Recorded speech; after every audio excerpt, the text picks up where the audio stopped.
Assalamualaikum warahmatullahi wabarakatuh.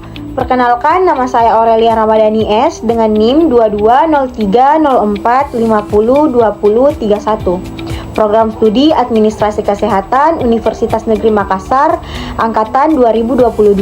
Sekarang saya akan memaparkan proposal saya dengan judul Faktor-faktor yang mempengaruhi kesehatan mental pada remaja di era Gen Z, atau Factor that influence mental health in adolescents in the Gen Z era. Adapun latar belakang pada penelitian ini, yang pertama, kesehatan. Menurut WHO 1947, kesehatan didefinisikan sebagai keadaan yang sempurna dalam aspek fisik, mental, dan sosial, serta tidak hanya berarti bebas dari penyakit atau kelemahan. Dalam Undang-Undang Nomor 23 Tahun 1992 tentang kesehatan, kesehatan diartikan sebagai keadaan sejahtera dari fisik, jiwa, dan sosial yang memungkinkan individu untuk hidup secara produktif serta sosial dan ekonomi. Selanjutnya, mental health. American Association on Mental Deficiency atau AAMD mendefinisikan retardasi mental yang kemudian direvisi oleh Rick Haber pada tahun 1961 sebagai penurunan fungsi intelektual secara menyeluruh yang terjadi selama masa perkembangan serta terkait dengan gangguan dalam adaptasi sosial. Kesehatan mental adalah bidang yang telah dikenal dalam ilmu kejiwaan sejak abad ke-19. Dengan catatan di Jerman pada tahun 1875, meskipun awalnya kajian ini masih sederhana, pada pertengahan abad ke-20, perkembangan kesehatan mental mengalami kemajuan pesat seiring dengan kemajuan ilmu dan teknologi modern. Kesehatan mental kini menjadi ilmu praktis yang diterapkan dalam kehidupan sehari-hari, termasuk dalam bidang bimbingan dan konseling di berbagai aspek kehidupan individu seperti di rumah, sekolah, lembaga pendidikan, dan masyarakat. Selanjutnya, remaja. Menurut World Health Organization atau WHO, remaja didefinisikan sebagai individu berusia 10 hingga 19 tahun. Sementara itu, Peraturan Menteri Kesehatan Republik Indonesia Nomor 25 Tahun 2014 menyebutkan bahwa remaja adalah mereka yang berusia 10 hingga 18 tahun. BKKBN tahun 2015 mendefinisikan remaja sebagai individu berusia 10 hingga 24 tahun yang belum menikah. Kekerasan dapat membuat remaja rentan terhadap masalah kesehatan mental. Oleh karena itu, penting untuk mempromosikan kesejahteraan psikologis serta melindungi remaja dari pengalaman buruk dan faktor resiko yang dapat mempengaruhi perkembangan mereka, yang pada gilirannya berpengaruh pada kesehatan fisik dan mental mereka di masa dewasa. Masa remaja seringkali penuh dengan gejolak dengan perubahan suasana hati yang cepat, perubahan mood ekstrim yang biasanya disebabkan oleh beban pekerjaan rumah, tugas, sekolah, atau aktivitas sehari-hari.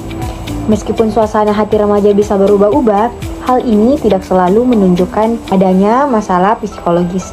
Di fase ini, remaja mengalami perubahan dramatis dalam pemahaman self atau self-awareness dan sangat peka terhadap komentar orang lain yang dapat mempengaruhi ciri-ciri mereka atau self-image.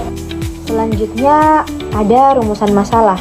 Rumusan masalah pada penelitian ini, yang pertama, apakah langkah-langkah pencegahan yang dapat diambil untuk mengidentifikasi dan mendukung remaja yang beresiko mengalami masalah kesehatan mental dan bunuh diri? Yang kedua, apa faktor-faktor yang menyebabkan peningkatan kasus gangguan kesehatan mental di kalangan Gen Z? Selanjutnya, tujuan. Tujuan yang pertama, menentukan langkah-langkah pencegahan yang efektif untuk mengidentifikasi dan mendukung remaja yang beresiko mengalami masalah kesehatan mental dan bunuh diri. Kedua, menganalisis faktor-faktor yang menyebabkan peningkatan kasus gangguan kesehatan mental di kalangan remaja sehingga dapat memberikan pemahaman yang lebih baik tentang situasi yang mereka hadapi.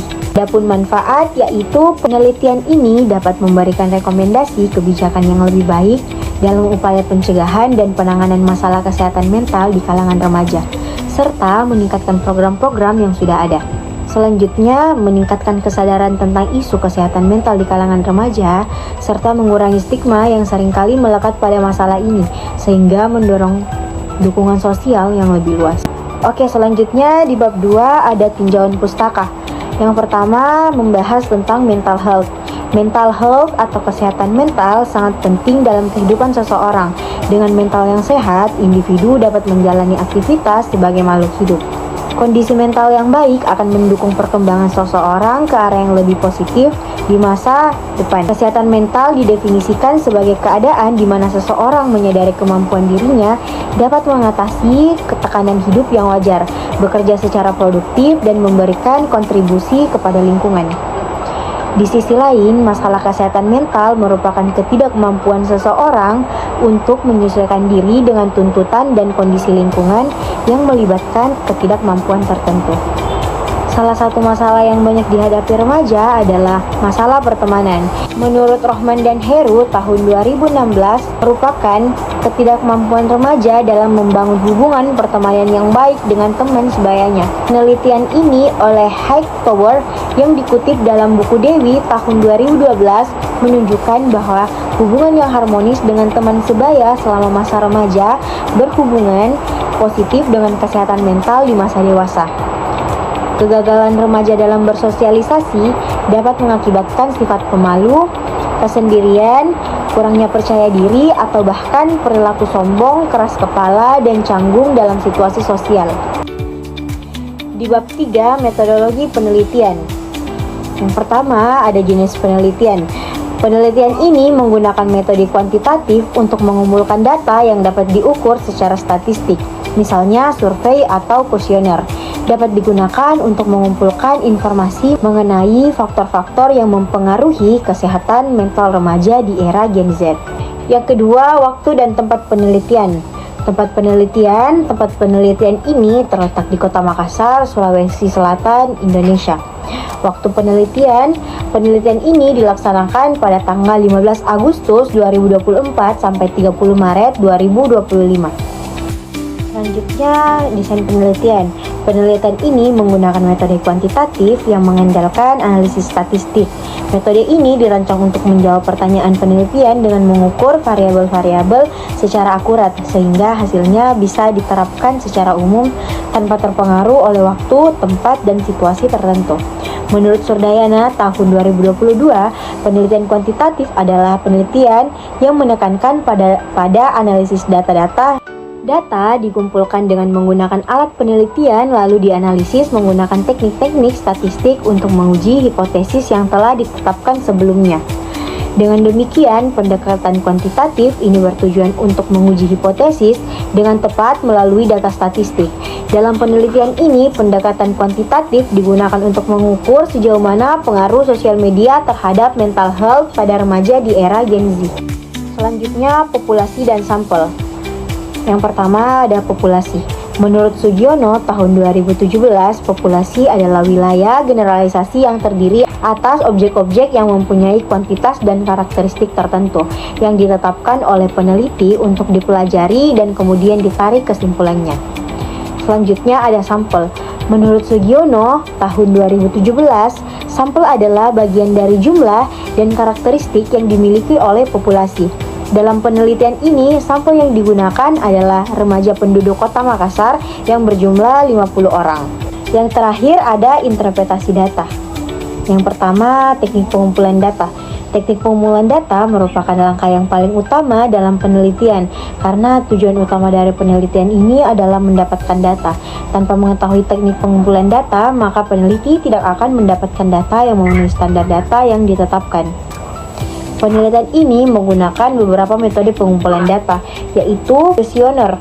Kuesioner adalah instrumen utama yang dapat digunakan untuk mengumpulkan data dari responden.